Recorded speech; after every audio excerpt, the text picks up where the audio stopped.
Tonight's story is a fictionalized retelling inspired by an old supernatural family account, one involving a buried curse, a bloodline marked for death, and a thing that refused to stay buried. Many years ago, not long after the violence and chaos that tore through our region, I was just stepping into manhood. My name is Asher Reed. Back then, I feared nothing. I was young, hot-blooded, and reckless in the way only young men can be. I didn't believe in ghosts, demons, curses, or anything people whispered about after dark. To me, fear was for old women and drunk men, sitting on porches with Bible verses on their lips. I believed in nothing supernatural, at least not until something happened to me. This was around 1974, in a remote part of Louisiana, near a place people called Blackwater Parish. The war overseas had ended, but hard times still lingered at home. Men came back broken, jobs were scarce, and many families had either fled or vanished. Whole roads felt abandoned. Some farmhouses sat empty so long that vines crawled over them, like the land itself wanted to swallow every memory. Our family home stood on a huge stretch of old land that had been in our bloodline for generations. It was one of those decaying southern estates built in another century by men who thought wealth made them untouchable. The nearest market was almost an hour away on foot. To get there, you had to cross low marshland, then an old cemetery, then the remains of a burned cremation ground locals still avoided after sunset. The whole area was wrapped in thick trees and hanging moss. Even before evening, the roads looked dim, like daylight itself was afraid to enter. There was no electricity in our part of town then. The roads were dirt. At night, even the birds went silent. I lived with my grandmother. My parents had both died when I was very young. Most of our relatives had moved north years before. By then, only a few of us remained tied to that land. The night everything changed. I had gone to the market and ended up following friends to a traveling performance in the next settlement over. Music, lights, noise, laughter. I lost track of time. By the time the show ended, it was already past midnight. Everyone walked back together as far as the market. Then they split off toward their own homes. I was left alone with a kerosene lantern in my hand and a long road ahead of me. Still, I wasn't afraid. I had made that walk before, just never alone that late. So I started toward home. At first, nothing felt strange.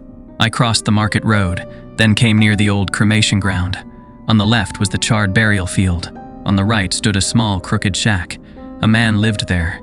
If you could call him a man, people called him Old Mercy Kane, though nobody knew where he'd come from. He'd appeared around the year the trouble started and simply stayed. He was painfully thin, like his skin had dried onto his bones. He barely spoke to anyone. During the day, villagers claimed they could see him through the open doorway, sitting motionless on the floor with his eyes closed. He never seemed to shut the door. From his shack, he stared directly toward the cremation ground. No one knew what he ate. No one knew how he lived. At night, though, he would sit outside. As I passed, my lantern lit his face just enough for me to see that he was there, exactly as always, still, silent, eyes closed. Then, for the first time in my life, I heard his voice. It was deep, inhumanly deep, like stones grinding underwater. He said, "Don't go any farther. Sit here and wait." I stopped cold. I had never heard a voice that heavy before, but I was young, proud, and stupid. I didn't answer him. I kept walking.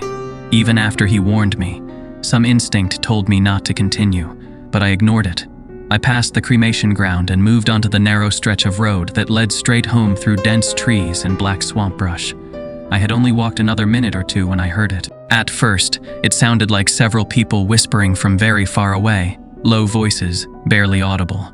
Then I made out the words, "Come on." A little farther, "Come closer." I froze.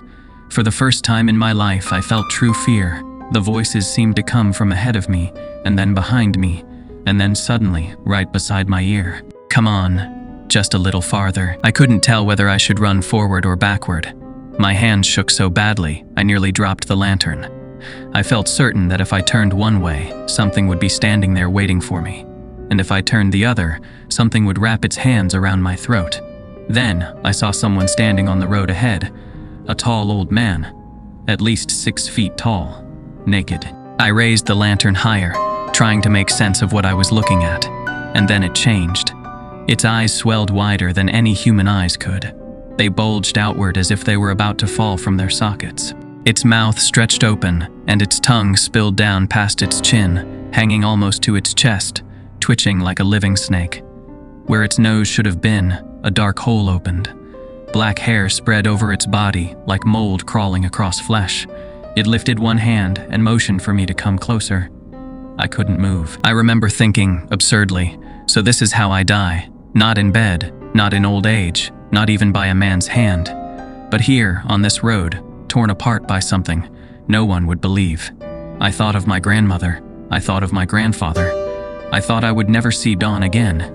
Then the thing moved. 1 second it was in front of me. The next, it was right at my face. I tried to scream, but no sound came out. I shut my eyes just as one of its hairy hands clamped around my throat and lifted me off the ground. The lantern fell from my hand. My feet kicked uselessly in the air. My vision darkened.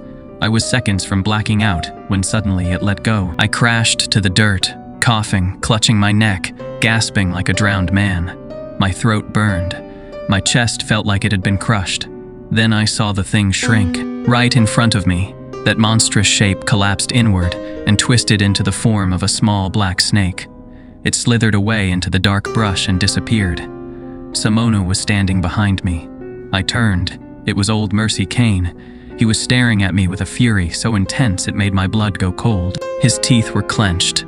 His face was tight with rage. Then he barked in that same brutal voice. "You got death in your blood, boy.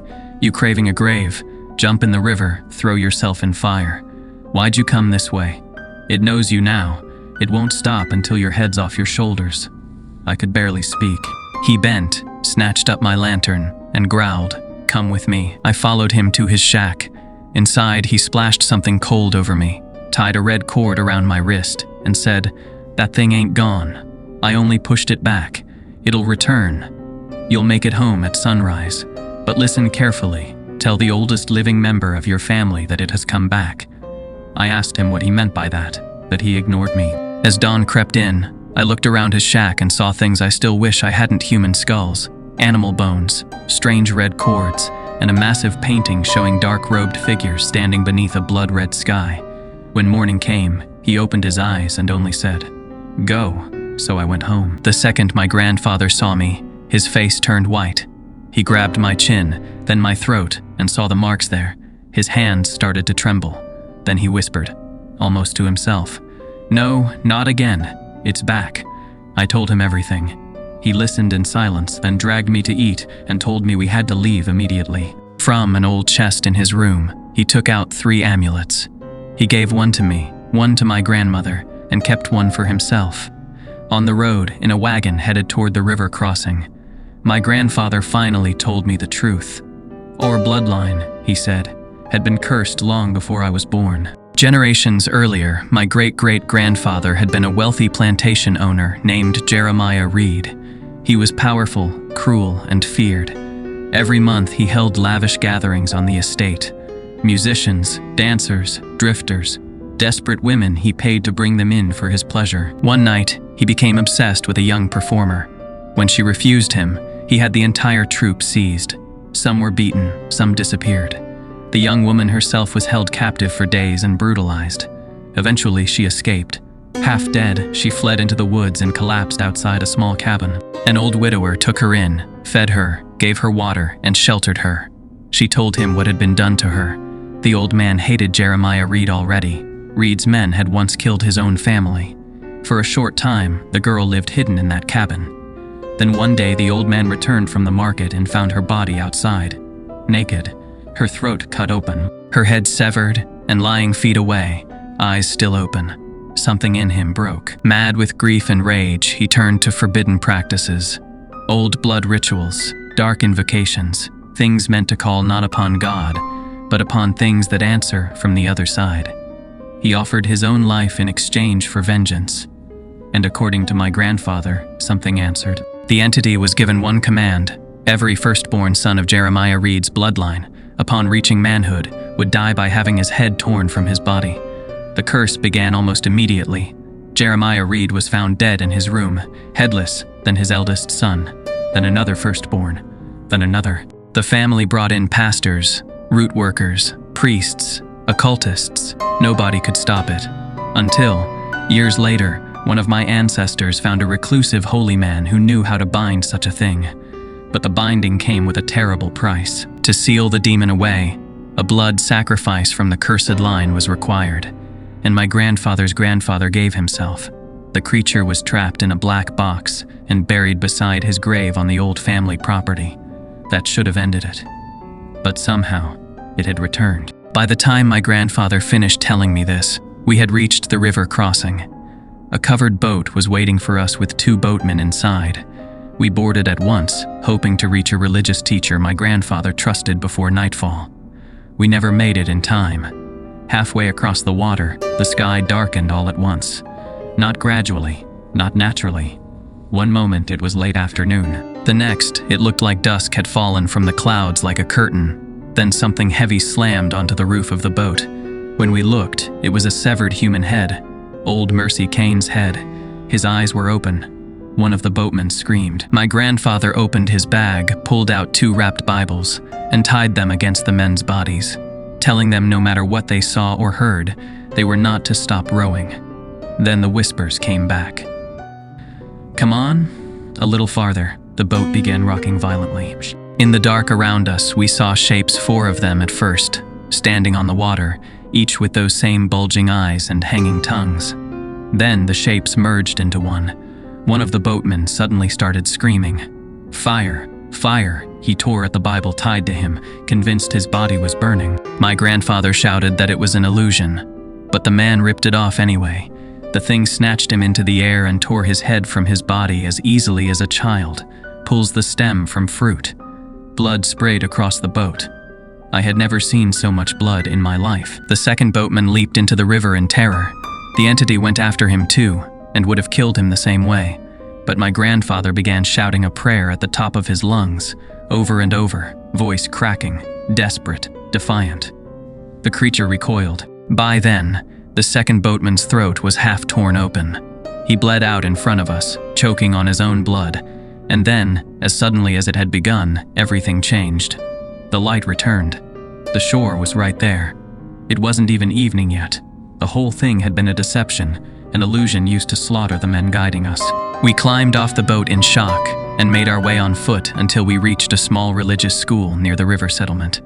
There we met a teacher named Sheikh Abdullah. He was calm, middle-aged, heavily robed, with a face that seemed strangely hidden even when you stood close to him. He took one look at us and said he already knew something had gone terribly wrong. After evening prayers, he led us into a room lined with old books and told my grandfather something I will never forget. He said the holy man who had first bound the entity had not worked alone. Not all of his companions had been human. Then Sheikh Abdullah smiled faintly and said, "Neither am I." I thought I had misheard him, but my grandfather only sat in silence, as if this confirmed something he had always suspected. The Sheikh explained that he was one of the unseen servants of God, one of the jinn tasked with watching over our bloodline, if the thing ever escaped again. The others helping him that night, he said, were not human either, though some of them would remain invisible to us. Then he and the 4 men with him formed a circle in the room. He ordered us into the corners and told us not to leave no matter what we heard. They prayed, then recited. The air turned heavy. The room smelled strangely sweet, almost floral, but underneath it was something rotten, like wet earth over a grave. Outside, wind began battering the building. Then a voice filled the room, thin, layered, like many mouths speaking through one throat. Why do you protect them? Why defend men? Let me finish what I was promised. The recitation only grew louder. Something slammed into the floor hard enough to shake the walls. And there it was, the entity. This time it stood trapped in the middle of the room, thrashing, shrinking, roaring, shifting shape like a thing made of hatred alone. The sheikh seized it and swore by God that this time it would not be buried. This time it would be destroyed. The creature screamed, then laughed and shouted, "Kill me if you want. My master still remains." The storm outside died instantly. One by one, the others vanished. Before dawn, the sheikh finally explained how the curse had returned. It wasn't chance. It was betrayal. One of our own relatives, my grandfather's younger son, had gone looking for the buried box after moving back to the old property. Greed had driven him. He believed he could use the power bound there. He sought out a devil worshipper to help him unearth it. The moment the seal was broken, the entity killed them all. My grandfather's son, his wife, his child, and the occultist who had freed it. Then it came for the rest of us. According to the sheikh, the amulets we wore had protected us. Hidden inside them were fragments taken from the bones of the ancestor who had sacrificed himself to bind the creature the first time. Before we left, I asked my grandfather what the thing had meant when it cried out. My master still remains. He closed his eyes. For a long time, he said nothing. Then he answered in a voice so tired it hardly sounded human. Some sins don't die with the sinner. Sometimes evil outlives the hand that first invited it in. Years passed. I believed the nightmare was over. I married. And when my wife became pregnant, I thought maybe the curse had finally broken. Our first child was born, a beautiful baby girl. Then one night, I dreamed of a figure dressed in black standing over me.